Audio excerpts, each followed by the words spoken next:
కానీ చాలా కాంట్రవర్సీలు వచ్చేవి సార్ మీ మీద. ఎన్నండి బాబు, తాగుతూ షూటింగ్ వెళ్తే డైరెక్టర్ కొట్టాడు, పక్క అమ్మాయిని ఏదో అన్నారండి, ఆ అమ్మాయి కొట్టింది, ఇలాంటి పుకార్లు ఎన్ని. తెల్లవాళ్ళు తాగుతాడు, ఓ వ్యభిచారాలు చేస్తాడు, తెగ తిరుగుతాడు, ఇవన్నీ ఎలా వచ్చేసారు అవన్నీ? ఏమండే పళ్ళున్న చెట్టుకి గడ్డేస్తారండి, రాళ్ళు కాయలున్న చెట్టుకే రాళ్ళు అంటారు, అట్లాగే అంతే అది అని నేను అనుకుంటున్నా అంతే. ఓకే, నేనేం పెద్ద పద్ధతిని కాదు, నాకు సినిమాకి సంబంధించినంత వరకు నా బిహేవియర్ అది. ఓకే, సినిమాల వరకు మీరు జాగ్రత్తగా ఉన్నారు, బయట ఎలా ఉన్నారు. లేకపోతే ఎట్లా ఉంటదండి కెరీర్ ఇది. ఓకే ఓకే సార్, ఒక మాట గుర్తుంచుకోండి, భగవంతుడు మనలో కూడా కొద్ది గొప్ప మంచి లేకపోతే ఆ పుల్లు ఇవ్వడు, అంతేలేండి, ఆ కెరీర్ ఇవ్వడు. తర్వాత ఏంటంటే నేను ఎప్పుడు ఫీల్ అయ్యేది పెద్ద గుమ్మడికాయ అంత టాలెంట్ ఉంటే కుదరదు, ఆవగింజంత అదృష్టం ఉండాలి. ఆ రెండు ఉన్నవాడే కోట. ఓకే, అది నేను గ్యారంటీగా ఒప్పుకుంటా.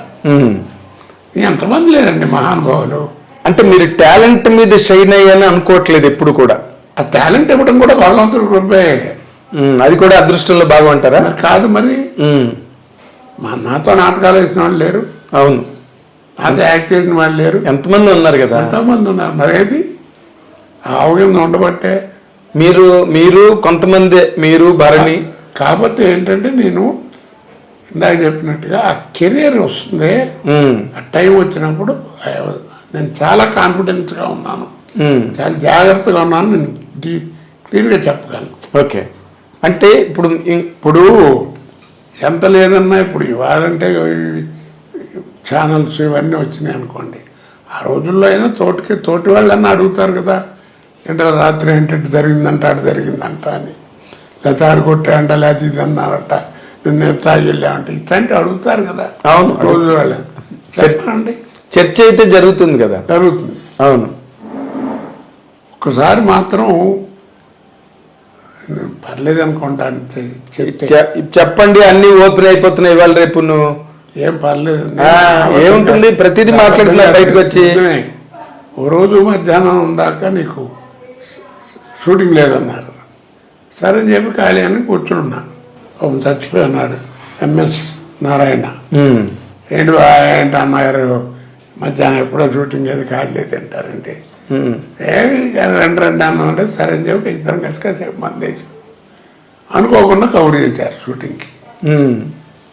చిరంజీవి గారు క్యాకులు ఇచ్చాడు, బుద్ధి లేదా వెళ్ళని ఇంత క్యారియర్ ఉన్నవాడు నీకు పాలు పుడతాయి రావడం ఏంటని ఇట్లా.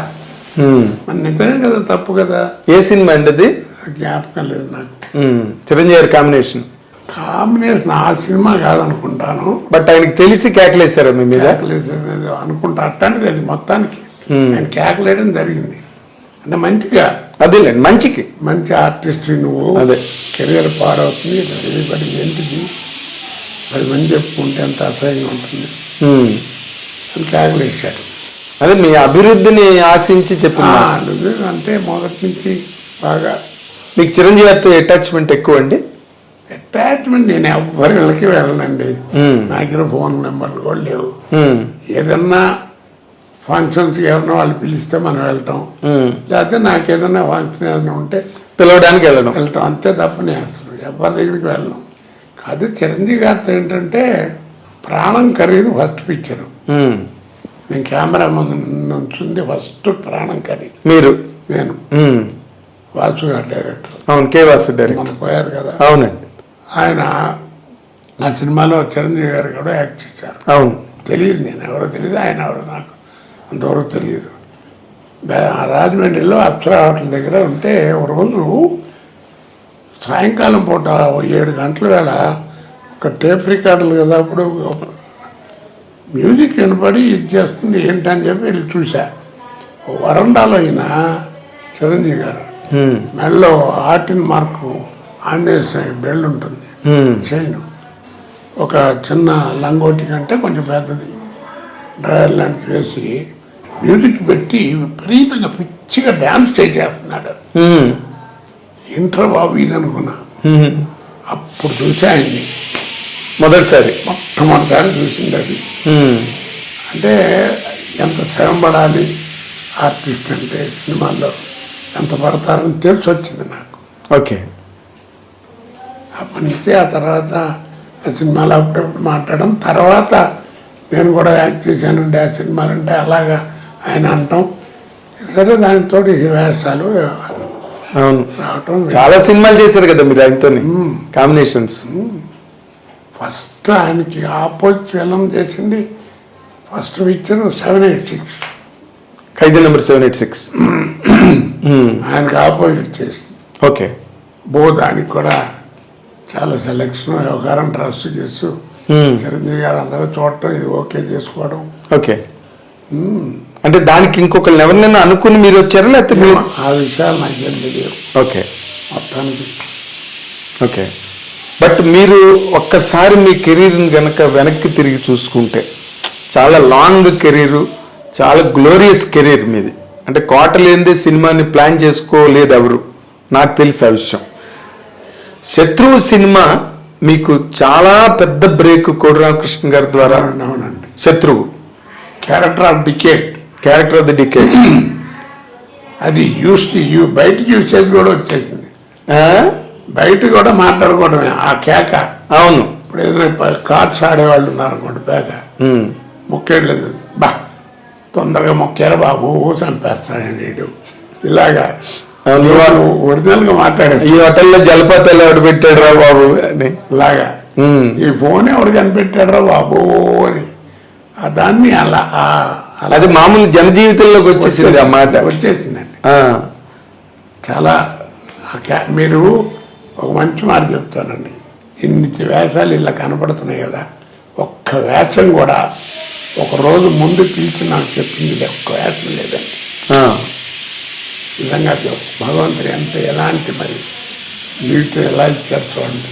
ఒక్క వేషం ఒక అరగంట ఎంత వెళ్ళటం, పక్కన కూర్చోండి ఇట్లా అనుకుంటున్నాం, కోటగారు మీకు కూడా ఏమైనా బ్రెయిన్లో ఏదైనా ఉంటే చెప్పండి, బాగుంటే పెట్టేద్దాం ఇరికిద్దామని ఇంప్రూవైజేషన్ చేసుకో తప్ప వెళ్ళిపోవటం.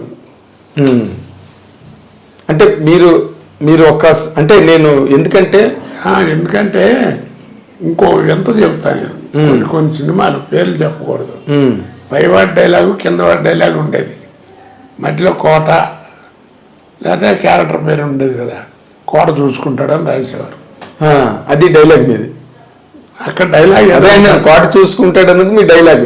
మీరు వచ్చి ఫిల్ చేసుకోవాలి, ఫిల్ అప్ ది బ్యాంక్స్. అంటే పెద్ద పెద్ద వాళ్ళ చిరంజీవి గారి హీరో అలాంటి సినిమాలు కాదు, ఒక మీడియం రేంజ్ సినిమాలు ఉంటాయి కదా. అవును, మీడియం రేంజ్. మీరు మీ కెరీర్లో సరే కాదు, నన్ను ఎప్పుడన్నా ఒక 5-6 సినిమాలకు మాత్రం ముందు పిలిచి మాట్లాడారండి. అది ఏంటంటే ఆ బట్టదల అయ్యింటారు చూడండి, న్యాచురల్ జంజాల్ గారి సినిమా వాటిలో బట్టదల.